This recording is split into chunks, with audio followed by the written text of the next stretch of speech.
अब चाहिँ भयो हाई गर्नुपर्ने नामले ल है साथी हो यसपालिको दसैँको टिका चाहिँ सायदै सुरु भइसकेको छ सबैभन्दा पहिला हाम्रो परिवारलाई चाहिँ लाउनु पर्ने हुन्छ त्यसो भएर आज चाहिँ म परिवारको लागि टिका लाउँदैछु जेठो पाठै मै हो घरको अब परिवार यस्ता छन् र सबैभन्दा पहिला मलाई छेक्दिनु भइसक्यो तपाईँ टिका लाएको मान्छे देखा छैन ऊ त क्यामेरा छेक्दिन्छ कि यता मोबाइल ल यताबाट राखेको छ यो गर अब 3 चोटी त पुज्दै पर्यो उता राखेको भए चाहिँ देखिन्छ ल सबलाई एकैचोटि है सबलाई सानो मान्छेलाई पनि ल हाँसेको खै दसैँ हैन दसैँ ल दसैँ हो ल सबैजनालाई रक्षा गरोस् के अरे दुर्गा भगवानीले अब के भन्नु दुई हात लानुपर्छ है ल ऊ फोटो खिच्दाखेरि चाहिँ नि ल यसपालिको बडा दसैँ महान चाडको उपलक्ष्यमा दुर्गा भगवानीले रक्षा गरून् बुढोलाई गाली नगरेस् धेरै माया गरेस् उत्तर उत्तर प्रगति गर्नु ठुलो ठुलो सोच विचार राख्नु खाली कसकस चाहिँ नगर्नु ल बुढालाई दसैँमा फेरि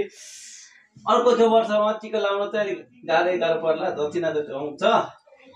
परेर ठुलो मान्छे बनेस् ठुलो ठुलो प्रगति गरेस्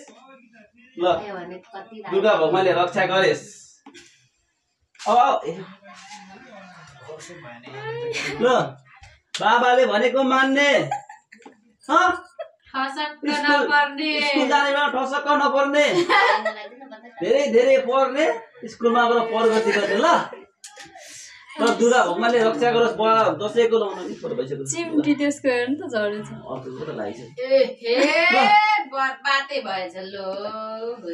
ल पढेर ठुलो मान्छे बनेर हाँसेस् हाँसेस् हाँसेस्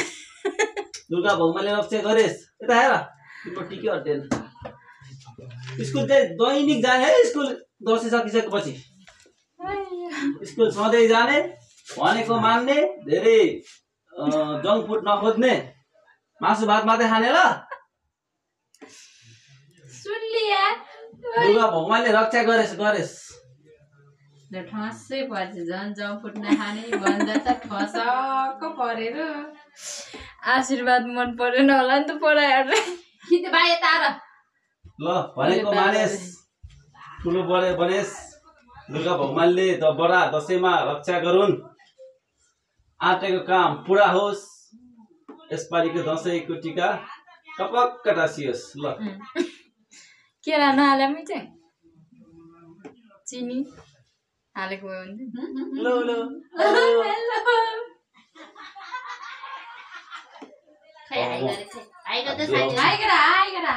ह्याप्पी दसैँ भन्ने त सबैलाई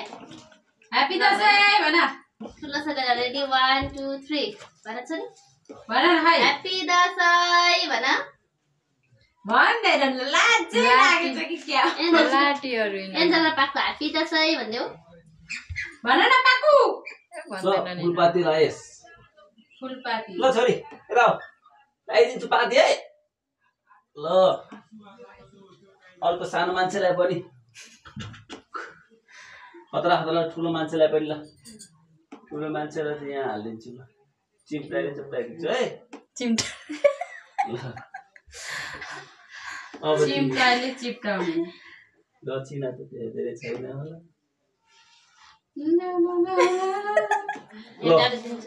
दुईटा ल दुईटा है खुसी भएको नमस्ते गर्नु छोरो नमस्ते गर नमस्ते गर्ने ओ पाकुले हाय नमस्ते गरेको हाम्रो घरको साउनीलाई चाहिँ धेरै है 500 को नोट थ्यांक यू अर्कोलाई 500 को नोट ल 500 रुपैयाँ ल डोगी गरे मैले डोगी गरे ल नयाँ नेपालमा 500 अहिले डोगी गरे अहिले चाहिँ छोरी ल ल खै खुसी भएको खुसी छौँ हामी भन न ह्याप्पी दसैँ भन्दिनु न एकचोटि ह्याप्पी दसैँ छोरीहरु ह्याप्पी दसैँ भन रे ह्याप्पी दसैँ कस्तो बोली नफुटेको तिमीहरु भन्देऊ यता छ नि हाय बेटा काको ह्याप्पी दसैँ ए उनीहरू पैसा गर्नमा हाल्नमा बिजी छ सुकाइ छ अहिले हाम्रो त सकिसकेको छ सानसानो अब खानापिनको त व्यवस्था छैन अहिले हिँडिहाल्यो सुमा खाइलाई पनि पत्तै नभएछ कहाँ गयो